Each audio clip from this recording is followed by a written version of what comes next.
Assalamualaikum warahmatullahi wabarakatuh. Perlindungan dan penegakan hukum untuk menjamin keadilan dan kedamaian.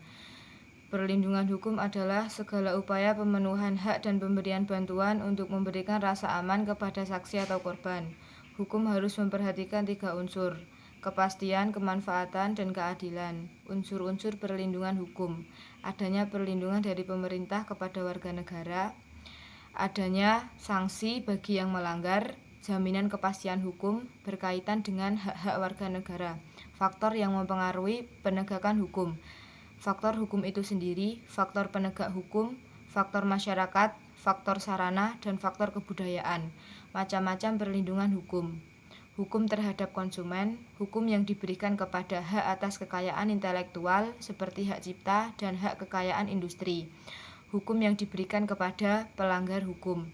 Dasar hukum perlindungan dan penegakan hukum: Undang-Undang Dasar 1945 Pasal 24 Ayat 1, Undang-Undang Dasar 1945 Pasal 27 Ayat 1, Undang-Undang Dasar 1945 Pasal 28D Ayat 1, dan lainnya. Perlindungan dan penegakan hukum sangat penting dilakukan karena dapat mewujudkan tegaknya supremasi hukum, tegaknya keadilan, dan mewujudkan hidup damai dalam bermasyarakat.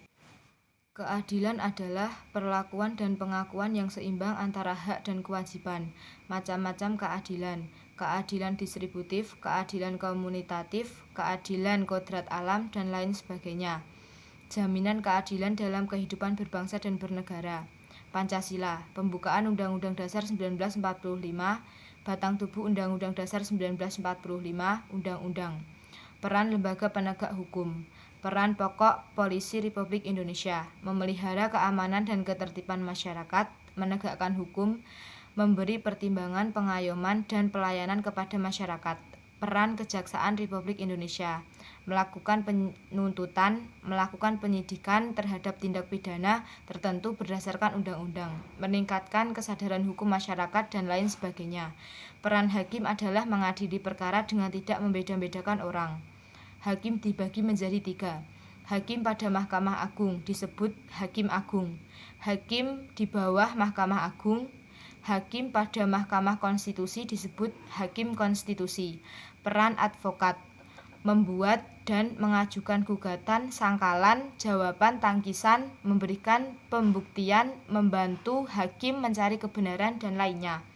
Peran KPK: tindakan-tindakan pencegahan korupsi, pemberantasan korupsi, penyelidikan, penuntutan tindak korupsi. Pelanggaran hukum adalah suatu perbuatan yang bertentangan dengan hukum dan diatur juga oleh hukum. Perbuatan yang melanggar hukum apabila melanggar hak orang lain, bertentangan dengan kewajiban hukum pembuat, bertentangan dengan norma kesusilaan, bertentangan dengan kepatuhan dalam masyarakat terhadap diri atau barang orang lain. Orang yang melanggar hukum akan mendapatkan sanksi. Sanksi hukum pidana berupa hukuman mati, penjara, kurungan, denda, tutupan. Sanksi hukum perdata: putusan membuat pihak yang dikalahkan melaksanakan kewajiban. Putusan yang perintahnya menciptakan suatu keadaan yang sah menurut hukum. Putusan yang menghilangkan suatu keadaan hukum dan menimbulkan hukum yang baru. Sanksi administratif berupa denda, pembekuan hingga pencabutan sertifikat, penghentian sementara pelayanan administrasi, dan tindakan administratif. Perilaku taat terhadap hukum: menghormati orang tua, datang ke sekolah tepat waktu, membayar pajak, mentaati rambu-rambu lalu lintas, dan lain sebagainya.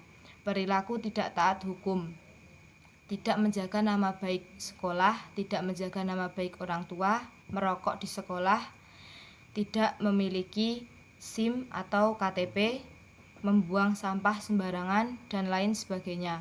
Cukup sekian penjelasan dari saya. Wassalamualaikum warahmatullahi wabarakatuh.